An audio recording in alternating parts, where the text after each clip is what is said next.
Hello children, how are you? Today we are going to read chapter 3 Fiber to Fabric. Fibre से fabric यानी कि वस्त्र कैसे बनते हैं, कपड़े, आज हम इसके बारे में पढ़ने जा रहे हैं। तो आप अपना बुक खोलिए और ध्यान से सुनिए। I will explain line to line. Paheli and पूसू won the first prize in a science quiz competition held at their school. तो बच्चों, पहेली और पूछो जो हैं उनके स्कूल में साइंस का क्विज था और उन्होंने इस प्रतियोगिता को जीत लिया है। They were very excited and decided to use the prize money to buy clothes for their parents। और जब उन्होंने प्राइज जीत लिया है तो उस पैसे से वो अपने माता पिता के लिए कपड़े खरीदने की सोचे हैं या निर्णय लिए हैं। When they saw a large variety of cloth material, they got confused। तो जब वो कपड़े के बहुत सारे मटेरियल देखते हैं तो वो कंफ्यूज हो जाते हैं। 3.1 में देखिए, है ना, इतने सारे कपड़े। अब बच्चे कंफ्यूज हो गए। उनको साइंस के क्विज से कुछ पैसे मिले तो उन्होंने सोचा कि हम अपने माँ बाप के लिए कुछ कपड़े खरीदें। जब वो दुकान में जाते हैं और इतने सारे कपड़े देखते हैं तो बच्चे जो हैं वो कंफ्यूज हो जाते हैं। The shopkeeper explained that some clothes और fabrics were cotton and some were synthetic. तो बच्चे को तो समझ में नहीं आ रहा था इतने सारे कपड़े में क्या लेने चाहिए, नहीं लेने चाहिए। तो बच्चों को दुकानदार ने समझाया कि कुछ कपड़े जो हैं वो कॉटन हैं यानी कि सूती हैं और कुछ कपड़े जो हैं वो सिंथेटिक हैं। He also had woolen mufflers and shawls। और उन्होंने यानी कि दुकानदार ने ये भी बताया कि उनके पास ऊन के भी मफलर और शॉल हैं। There were many silk sari as well। और सिल्क के भी कपड़े बहुत सारे हैं, नहीं हैं। Paheli and Pujo felt very excited. Paheli और पूजो बहुत ही आनंदित हुए। They touched and felt these different fabrics. उन्होंने सारे कपड़ों को छुआ और महसूस किया, है ना। Finally they bought a woollen. छुआ और महसूस किया कि मतलब कौन से कपड़े कैसे कैसे होते हैं और उसको महसूस करके कि क्या इसमें अंतर होता है। Finally they bought a woollen muffler and a cotton sari.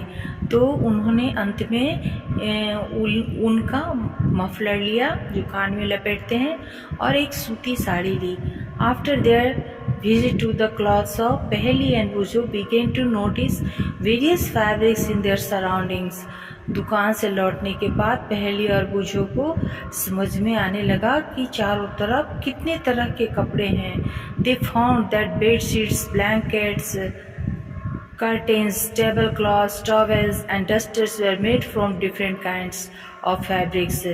जब बच्चे छोटे होते हैं तो उनको उतना समझ नहीं होता है, लेकिन जब उन्होंने दुकान में घूमा और दुकान वाले ने बताया तब उनको महसूस हुआ कि कितने कपड़े होते हैं। चादर होते हैं, कंबल होते हैं, पर्दे होते हैं, टेबल क्लॉथ्स होते हैं, तौलिया, डस्टर, और ये सारे के सारे इतने अलग अलग तरह के कपड़े होते हैं और अलग अलग फैब्रिक से बने होते हैं। ये इनको तब समझ में आया जब वो दुकान घूमे। Even their school bags and the gunny bags were made from some kind of fabric. यहाँ तक कि जो उनके गन्नी बैग्स होते हैं या और स्कूल के जो बैग्स होते हैं वो भी अलग अलग तरह के कपड़े से बने होते हैं। They try to identify this fabrics as cotton, wool, silk और सिंथेटिक। और तब उन्होंने पहचानने की कोशिश की कि कौन सा कपड़ा जो है वो कॉटन है ना, और कौन सा ऊल है, कौन सा सिल्क है, कौन सा सिंथेटिक्स है। Can you also identify some fabrics. क्या तुम भी कपड़ों के फैब्रिक्स को पहचान सकते हो। अब देखिए 3.1 में वैरायटी इन फैब्रिक्स, कई तरह के फैब्रिक्स दिए गए हैं। एक्टिविटी 1 में बताया गया visit a near by tailoring shop. कह रहे हैं कि एक्टिविटी कीजिए, है ना, उसमें आप कोई नज़दीक के दर्जी की दुकान पे जाइए, कलेक्ट कटिंग्स ऑफ फैब्रिक्स, और उससे बोलिए कि वो जो बचा हुआ कपड़े का जब वो सिलता है ना दर्जी, तो उसके पास बहुत सारे कतरन होते हैं कपड़ों के, तो उससे वो जमा कीजिए कपड़े कतरन, feel and touch each piece of fabric now. और वो सारे कपड़े जो तरह तरह के दर्जी सिलते हैं, उन सारे कपड़ों के पीसेस को कलेक्ट कर लीजिए और उसको छुइए और छूकर महसूस कीजिए कि ये कपड़े जो होते हैं वो कैसे महसूस होते हैं टच करने से, और टच करने पे क्या अंतर पता चलता है। नाउ ट्राई टू लेवल some of the fabrics as cotton, silk, wool. और टच करने से पता चलेगा बच्चों, सिल्क जो है बिल्कुल ही सॉफ्ट दिखेगा, कॉटन थोड़ा सा कड़ा दिखेगा, उल जो है वो भी थोड़ा मोटा और आपको गर्म तरह दिखेगा, महसूस होगा, सिंथेटिक भी फिसलन वाला। और मतलब आप टच करेंगे तो आपको कुछ ना कुछ उसमें समझ में आने लगेगा कि कौन सा कपड़ा सिल्क है, कौन सा कॉटन है, कौन सा उल है। और इसको बिना टच किए आप नहीं समझ सकते हैं, देखकर भी समझ सकते हैं और टच करके भी, महसूस करके भी पता चल जाता है कि कौन से कपड़े हाथ से छूते ही पता चलने लगेगा। Asking for help from the tailor, और कौन सा कपड़ा क्या है ये आप टेलर से पूछ सकते हैं। Do you wonder what this different fabrics are made of, क्या तुम्हें आश्चर्य होता है कि ये सारे कपड़े किस फैब्रिक से बने होते हैं। When you look at any fabric it seems a continuous piece, तुम तो जो कपड़े देखते हो वो एक कंटिन्यूअस कपड़े का टुकड़ा लगता है। Look as it closely what do you notice, ध्यान से जब देखोगे तो तुमको क्या पता चलेगा। 3.2 में देखो, है ना। उसके बाद activity 2, select piece of cotton fabric you labelled in activity 1। Activity 1 में मान लीजिए आपने कतरन जमा किए कपड़े के, तो कोई एक टुकड़ा लीजिए, जैसे कि मान लीजिए कॉटन का फैब्रिक है तो वो आप ले लीजिए। और now try to find a loose thread और yarn at one of the edge and pull it out. और क्या कीजिए कि इस कपड़े के किनारे से उसके जो धागे हैं उसको निकालिए और देखिए और पता कीजिए। If no loose yarns are visible you can gently pull one out with a pin or a needle। तो कपड़े का जो कतरन होता है उसके किनारे से देखिएगा कि वो धागा जैसा निकला रहता है, तो उसमें से एक धागा निकाल लीजिए। अगर आपको नहीं दिख रहा है तो किसी पिन को लीजिए और बिल्कुल किनारे से या सुई से या पिन से एक धागा निकालने की कोशिश कीजिए। जहाँ से कपड़ा फटा हुआ रहता है वहां से किनारे पर अगर आप पिन या नीडल यूज करेंगे सुई या पिन का यूज करेंगे ना, तो उसका किनारे से एक धागा निकलेगा। We find that fabric is made up of yarns arranged together. What are these yarns made of, तब तुम देखोगे बच्चों कि फैब्रिक जो है वो कैसे बनता है, बहुत सारे धागों को अरेंज करके एक साथ, तब जाकर फैब्रिक बनता है। एक एक धागे को अरेंज करके ये कपड़ा बनता है। अब बच्चों ये जो यार्न्स हैं वो किससे बने होते हैं, यार्न्स यानी धागे बच्चों, तो ये किससे बने होते हैं। चलिए 3.2 में देखिए 5 activity 3, take out a yarn, एक यार्न यानी धागा ले लीजिए from a piece of cotton fabric, cotton के कपड़े से। Place this piece of yarn on the table, इसको टेबल पे रखिए।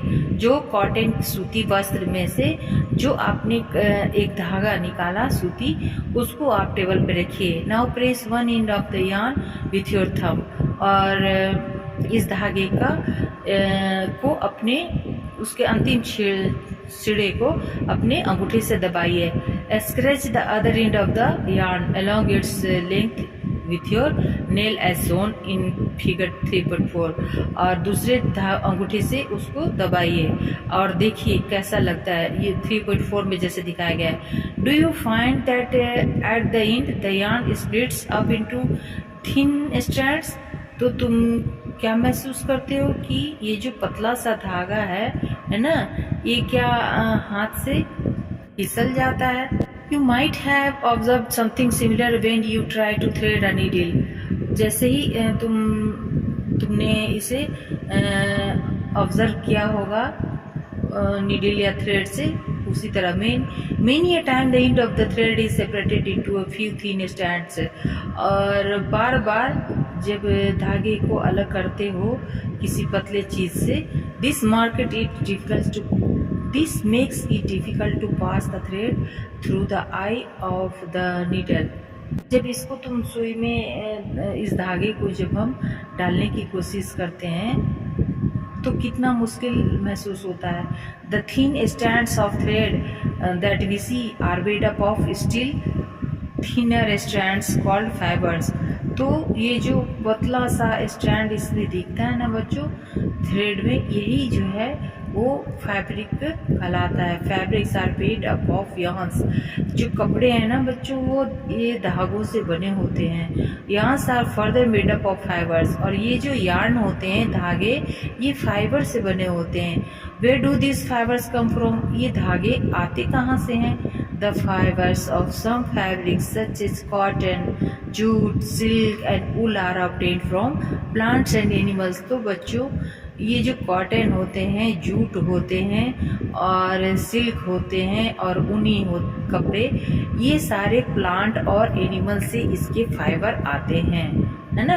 ये डायरेक्ट फाइबर, डायरेक्ट ये कपड़ा या नहीं बन जाता है या यार्न नहीं बनता है, ये पहले फाइबर बनता है। और ये फाइबर कहाँ से आता है बच्चों? जानवरों से और पौधों से आता है। Cotton and jute are example of fibre obtain from plant. जैसे कि कॉटन और जूट है तो इसके बच्चों पौधे होते हैं, पेड़ होते हैं, उससे हम कॉटन इकट्ठा करते हैं, फिर उससे यार्न बनाते हैं। Wool and silk fibre are obtained from animals. और ऊन जो होते हैं और सिल्क ये बच्चों जानवरों से मिलते हैं। वूल जो है वो भेड़ या बकरी जो होते हैं ना उसके जो बाल होते हैं उससे बनता है ऊन। It is also obtained from the hair of rabbits. और वो खरगोश के बाल से भी बनता है। याक एंड कैमल्स, उसी तरह से कैमल, ऊंट और याक के बाल से भी बनता है ऊन। Silk fibre is drawn from the cocoon of silkworm. Silk जो है बच्चों वो एक तरह का कीड़ा होता है सिल्कवर्म। उस सिल्क का कीड़ा उसी के ककून से बनता है सिल्क, इसलिए वो महंगा होता है। चूँकि सिल्क का कीड़ा छोटा होता है, उसे थोड़ा थोड़ा करके निकलता है तो वो उसका प्रोसेस बहुत लंबा होता है और इसलिए जो है वो सिल्क सबसे महंगा होता है।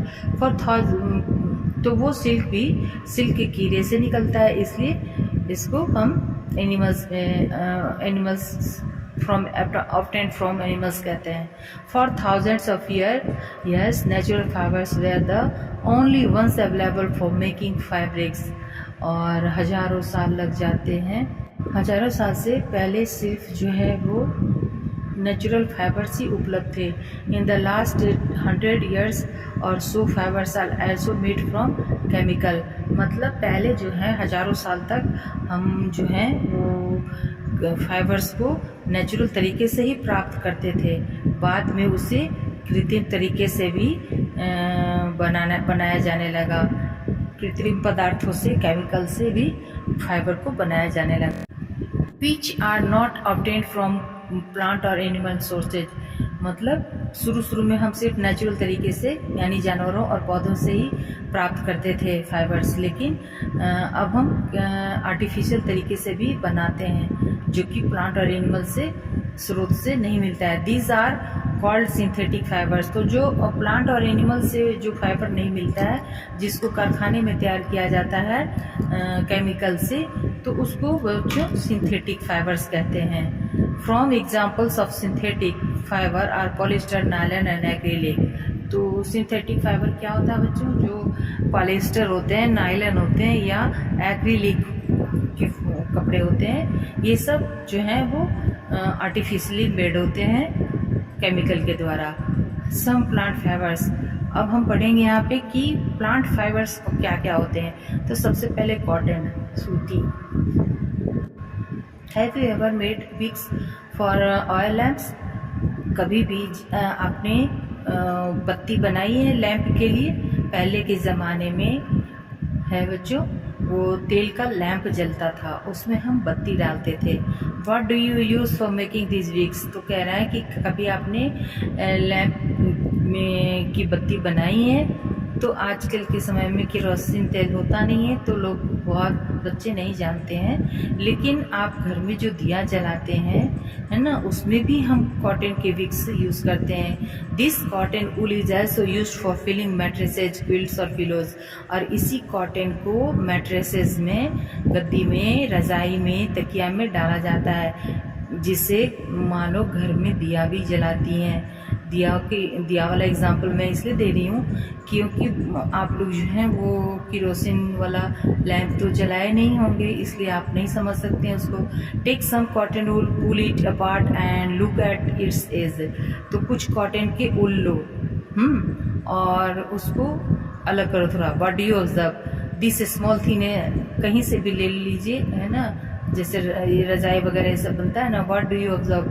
The small thin strands that you see are made up of cotton fibres. तुम जब उसके बॉल को उठाओगे थोड़ा सा, तो तुम देखना वो कॉटन फाइबर से बना हुआ है। Where does this cotton wool come from? ये जो कॉटन का जो बॉल होता है छोटा छोटा, ये कहाँ से आता है? It is grown in the field. ये फील्ड में उगता है, उगाया जाता है। Cotton plants are usually grown at plants places having black soil and warm climate. इसका एक पेड़ होता है बच्चों, जो ब्लैक काली मिट्टी में इसका पेड़ लगता है, और ये गर्मी के सीजन में होता है, समझे, कॉटन का प्लांट। और उसमें can you name some states of our country where cotton is grown? क्या तुम बता सकते हो कॉटन का पेड़ कहाँ कहाँ उगता है? The fruits of this cotton plants. आप बहुत बच्चे ने देखा भी होगा कॉटन की बॉल्स अपने आसपास के कहीं किसी, आप जहाँ रहते होंगे वहाँ पे कॉटन के पेड़ नज़र आ जाते हैं कहीं कहीं। The fruits of the cotton plant are about the size of lemon. उसका जो फ्रूट होता है कॉटन प्लांट का, वो लेमन यानी नींबू के साइज का होता है। After maturing the balls burst open and the seeds covered with cotton fibres can be seen. जब उसको हम खोलते हैं कॉटन के बीज को, तो उसमें से छिलका हटाने के बाद कॉटन के फाइबर्स को हम देख सकते हैं। Have you ever seen a cotton field? कभी भी आपने कॉटन का फील्ड को देखा है that is ready for picking, जहाँ पे बहुत सारे कॉटन के जो बीज हैं वो गिराए जाते हैं पिकिंग करने के लिए। It looks like a field covered with snow. और ऐसा लगेगा जैसे कि वाइट कलर का होता है, और जब वो गिराया जाता है ना फील्ड में, तो पूरा वाइट भर जाता है, तो देखने से लगता है जैसे कि पूरे फील्ड में बर्फ ढका हुआ है। From this balls cotton is usually picked bye hand. और इसी बॉल से कॉटन को हाथ से उठाया जाता है। फाइबर्स आर देन सेपरेटेड, और उससे फिर फाइबर अलग किया जाता है सीड से। किससे बच्चों? सीड से, बीज से कॉटन को अलग किया जाता है बाई कॉम्बिंग। नीचे के चित्र में देखिए 3.7 में इस एक बड़ा सा कंघी जैसा होता है, उसी से कॉम्ब के सहारे से सीड में से जो कॉटन होता है उसके फाइबर को अलग किया जाता है। This process is called ginning of cotton. और इस प्रोसेस को, जिसमें से हम कॉटन के बॉल से कॉटन को अलग करते हैं, इस प्रोसेस को हम गिनिंग कहते हैं। Ginning was traditionally done by hand. और गिनिंग जो है वो पारंपरिक रूप से किया जाता है हाथों के द्वारा। This days machines are also used for ginning. आजकल तो मशीन भी इस्तेमाल किया जाता है गिनिंग के लिए। गिनिंग क्या हो गया? अब कोई पूछेगा तो क्या बताएंगे? जो कॉटन के बॉल से जो कॉटन निकाला जाता है, कॉटन फाइबर को अलग किया जाता है कॉम्ब की तरह हाथ से, उसको हम गिनिंग कहते हैं। अब है jute. Jute fibre is obtained from the stem of the jute plant. हमने पढ़ा था ना कि कुछ पौधे कुछ जो फाइबर होते हैं वो नेचुरली होते हैं, जो जानवर और पौधों से मिलते हैं। तो पौधों से पहले हमने कॉटन को पढ़ लिया, अब पौधे से ही जूट भी मिलता है। तो जूट जो होता है बच्चों, वो जूट के प्लांट से आता है, उसके तने से। It is cultivated during the rainy season. इसकी खेती बारिश के मौसम में की जाती है। कॉटन की खेती गर्मी के सीजन में की जाती है। In India jute is mainly grown in West Bengal, Bihar and Assam. Jute की खेती बच्चों वेस्ट बंगाल में, पश्चिम बंगाल में बिहार और असम में की जाती है। The jute plant is normally harvested when it is at flowering stage, और इसकी खेती तब की जाती है जब ये फ्लावरिंग, इसकी कटाई तब की जाती है जब ये फ्लावरिंग स्टेज पे होता है।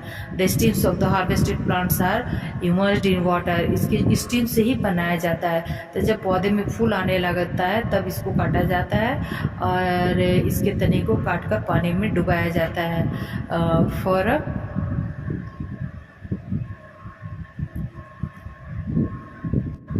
तो जब इस जूट के पौधे की कटाई कब की जाती है, जब इसमें फूल आने लगता है तो इसके तने को काट कर पानी में डाला जाता है। पानी में डालने से वो अपने आप जो है कुछ दिन तक पानी में डुबोए रहने से कुछ दिन के बाद अपने आप जो इसके फाइबर होते हैं वो तना से अलग होने लगता है, और वो stem rot and fibres are separated by hand, और इसको हाथ से ही जो है जो तना होता है वो सड़ जाता है और जो फाइबर्स होते हैं उसको हाथ से अलग कर लिया जाता है। तो इस तरीके से जूट को बनाया जाता है, जूट से फाइबर निकाला जाता है या बनाया जाता है। तो आशा करती हूँ कि आपको ज़रूर समझ में आया होगा। ठीक है बच्चों, इसके नेक्स्ट पार्ट में फिर आगे की बात, आगे का चैप्टर आगे के 3 पेज को मैं आगे डिस्कस करूँगी नेक्स्ट पार्ट में। तब तक के लिए थैंक्स फॉर ज्वाइनिंग मी। अगर आपको समझ में आता है तो please do like and subscribe. Thank you, love you all.